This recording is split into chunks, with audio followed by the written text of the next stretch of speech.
को गीला करने के लिए, ऐसे ही ज्ञानी तुम्हें अपने मन को और आत्मा को गीला करने के लिए जिनवाणी के पानी की, जिनवाणी के नीर की आवश्यकता थी, जो 5 महीने लगातार सुबह दोपहर शाम 3-3 बार इस उज्जैन की धरा पर बरसा था। और पुण्यात्मा सौभाग्यशाली जीवों ने उसमें अवगाहना प्राप्त करते हुए अपने आप को बदलने का भी सौभाग्य प्राप्त कर लिया। बस आज निर्णय का और विचार करने का ही समय है, निर्णय करने का ही समय है। सुनील जी, क्या खोया क्या पाया, क्या खोया क्या पाया। बाहर के तो साधन मिलेंगे, छूटेंगे, कभी घाटा कभी नुकसान कभी प्रॉफिट भी होगा, पर ये धन दौलत मायने नहीं रखती। ये धन दौलत मायने नहीं रखती। धन दौलत कमाने के लिए तो बहुत बड़े बड़े व्यापार आप करना जानते हो, पर अपने जिंदगी में हमने कितना अपने आप को समझने का, अपनी कसायों को समझने का प्रयास किया, और कितनों की जिंदगी स्टार्ट हुई और कितनों की जिंदगी स्मार्ट हुई।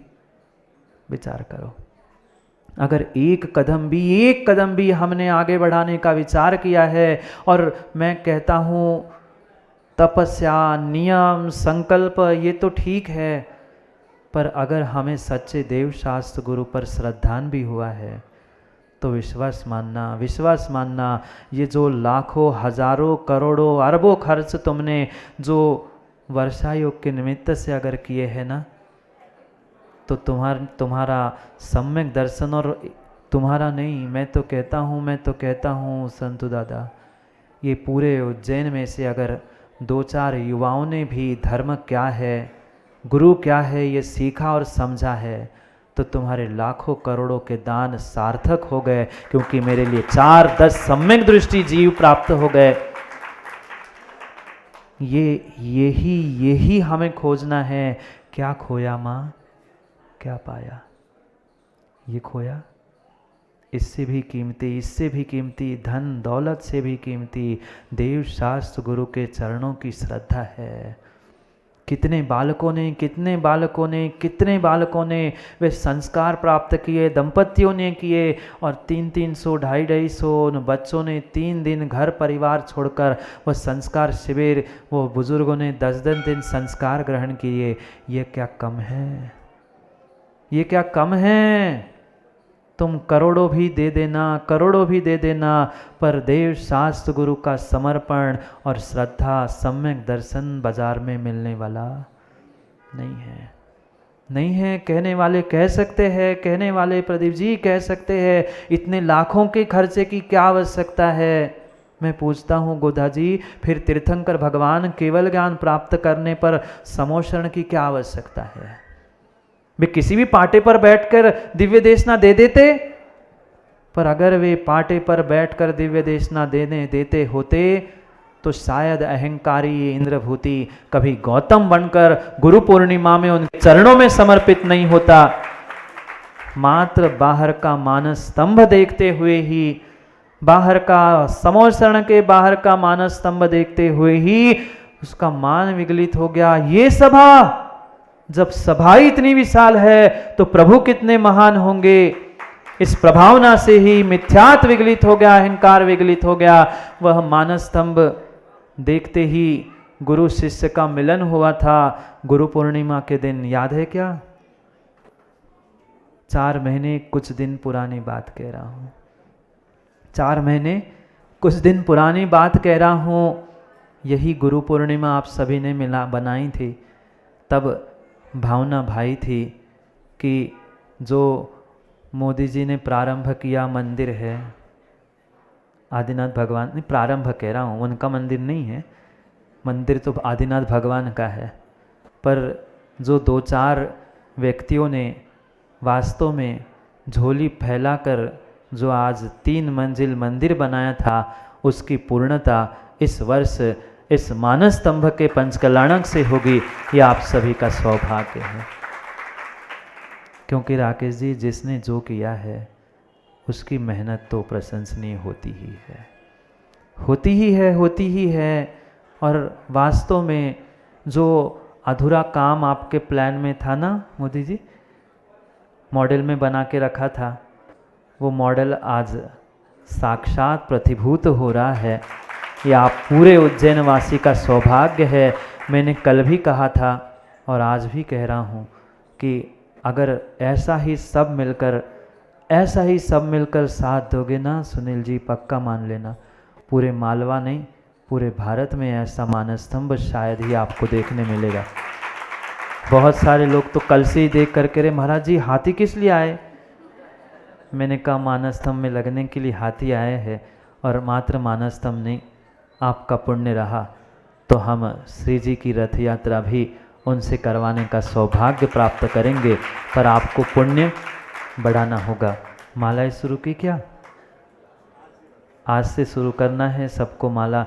कल भी पूछा था, कल से आज और अधिक संख्या है।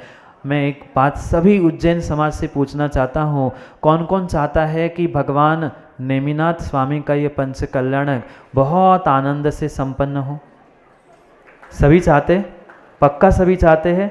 तो किसी भी मंदिर में हो, बहुत अच्छा है कि आप ऋषिनगर मंदिर में फेरो, और नहीं फेर पाओ तो जिस मंदिर में आप जाते हो उस मंदिर में जाकर कम से कम एक माला, यहाँ से मंत्र दिया हुआ है मंदिर में लगे हुए है, उसकी फोटो खींचना, और जहाँ आपकी श्रद्धा है उस मंदिर में बैठकर उस एक कम से कम माला को आप करने का संकल्प करना। कौन कौन संकल्प नहीं कर रहा है?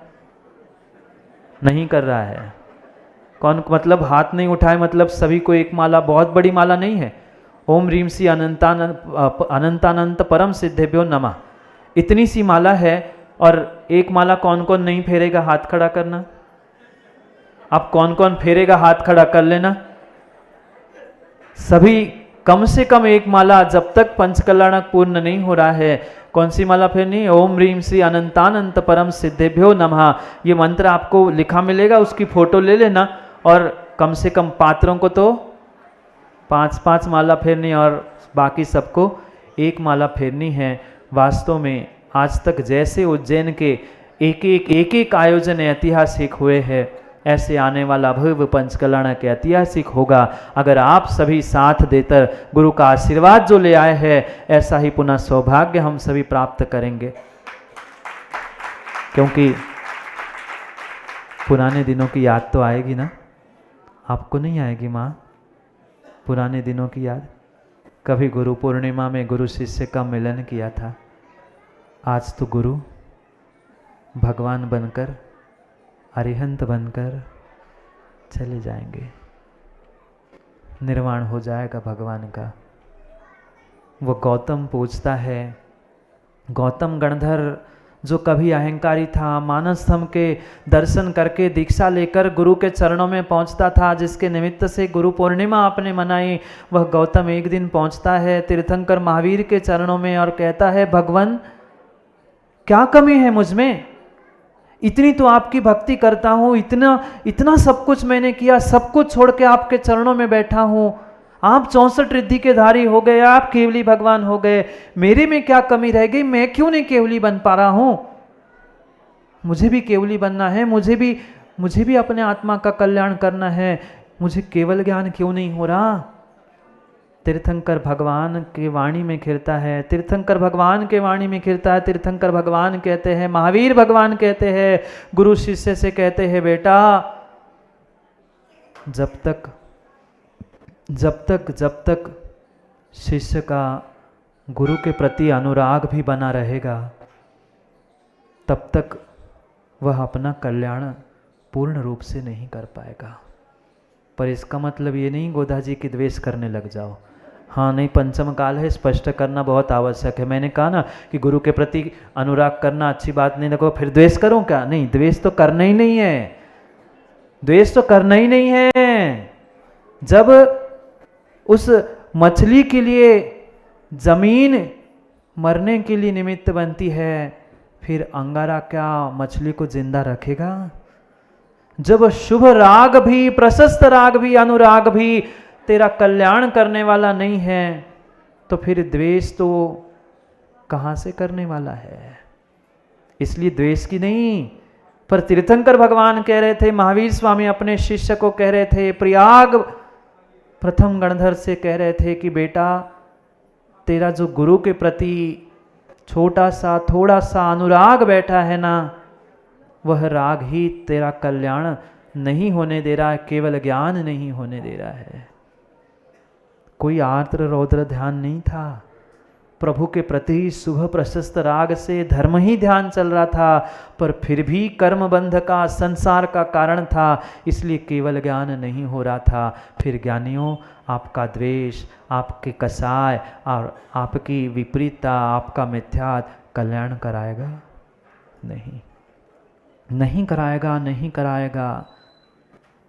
काल लब्धि प्रकट हो चुकी थी, भगवान निर्वाण को प्राप्त करने की पूर्ण तैयारी कर चुके थे। 13वें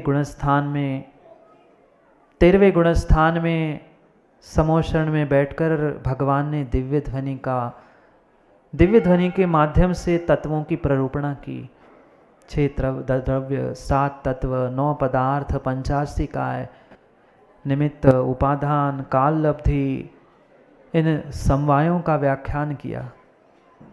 सबसे पहले महाव्रतों का व्याख्यान किया, जिनकी शक्ति नहीं है उनके लिए अणुव्रतों का व्याख्यान किया, श्रावक बनने का व्याख्यान किया। और कुछ भी नहीं है, कुछ भी नहीं है, कुछ भी लेने की शक्ति नहीं है, तो भगवान तीर्थंकर आखिरी में कहते हैं कि ज्ञानी कुछ नहीं है, कुछ लेने की शक्ति नहीं है, कुछ समर्पित करने की शक्ति नहीं है, तो कम से कम तो श्रद्धान करते हुए सम्यक दृष्टि बन ले।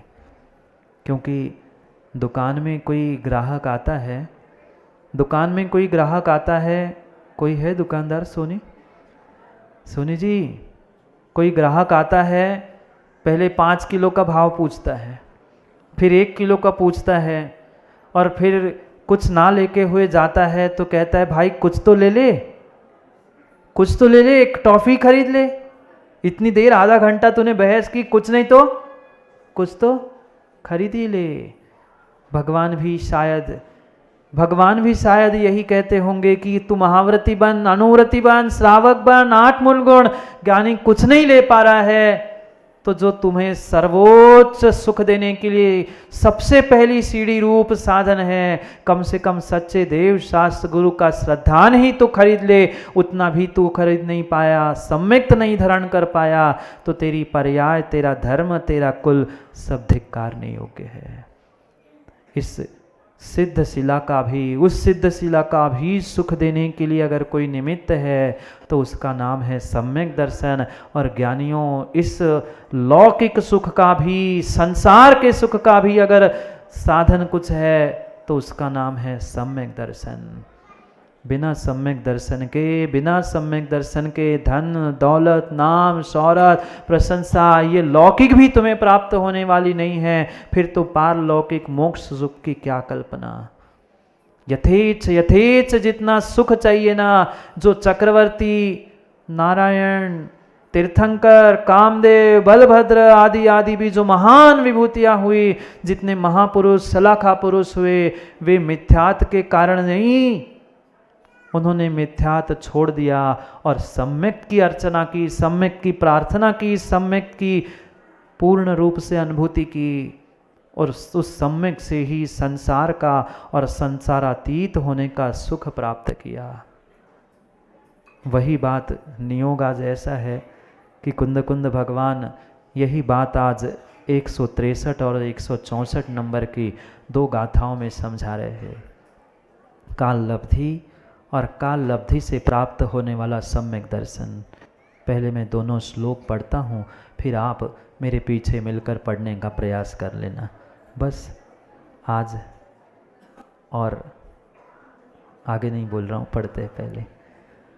अधिसोहण जोएणम शुद्धम हेमम हविधि जहतय कालाई लधिये अप्पा परमप्पो हवदि कामदुहिम कप्पतरुम चिंतारणम रसायणम परसम लद्धो भुंजदि सौखम जहच्छिदम जानतः समम। पढ़ो, कितनी सुंदर बात कह रहे हैं।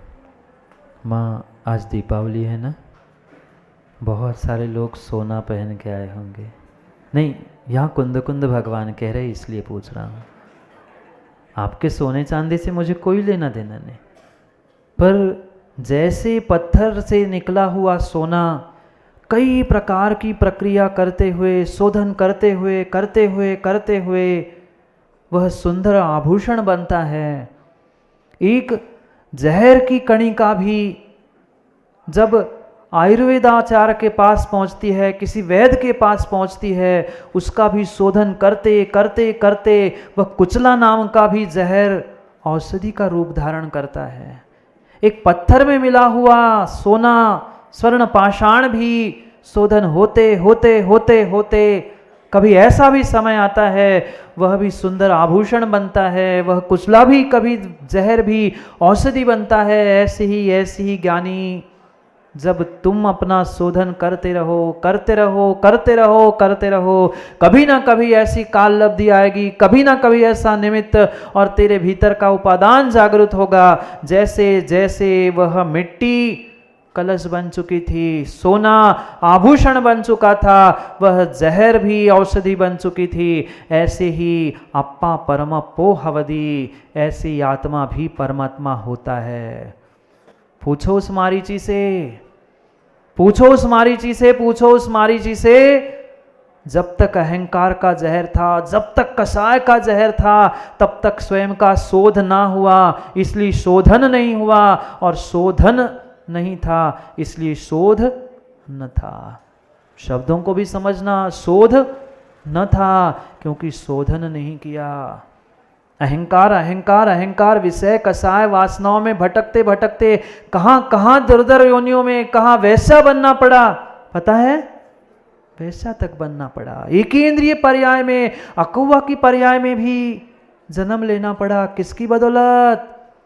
अहंकारियों, भीतर बैठे हुए अहंकार को निकाल दो अहम को और वहम को। ये भ्रम है, ये भ्रांति है कि मैं कर लूंगा। नहीं, इतना सा भ्रम हुआ था। मैं भी तीर्थंकर, इस तीर्थंकर के सामने क्यों झुकूं? निकल गया था समोशरण से, भटकता रहा। कितनी दुर्योनियों में, कुयोनियों में, कितनी दुर्गतियों में भटकना पड़ा। बन सकता था तीर्थंकर कुछ एक ही भवों में, अच्छे 4, 6, 10 भोग ले लेता, हो जाता काम, पर नहीं, क्षुद्र भवों में भी तड़पना पड़ा। क्यों?